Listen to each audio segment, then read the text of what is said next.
কাজ করতে গেলে অনেক সময় অনেক সমস্যা হয় এবং আমি বারবার যে কথাটা বলি, এই সরকার সমস্যা সমাধানের সরকার, আর আগের সরকার সমস্যা সৃষ্টি করার সরকার ছিল।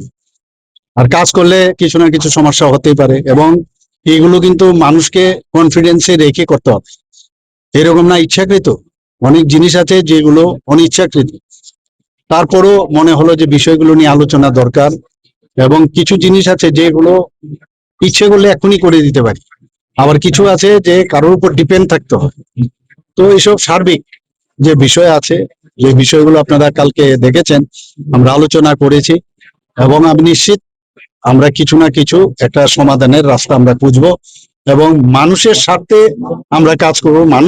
মানুষের ভোটেই কিন্তু আমরা আজকে চেয়ারে বসে আছি, সরকার গঠন করেছি। কাজে মানুষকে বাদ দিয়ে কি করা হবে?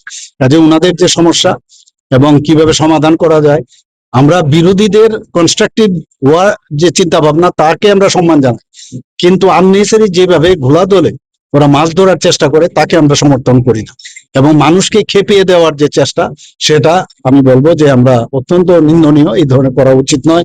এই সরকার বাস্তবিক অর্থেই মানুষের জন্য কাজ করবে এবং আপনারা দেখবেন একের পরে আস্তে আস্তে করে আমরা এই কাজগুলো ঠিকভাবে করবো।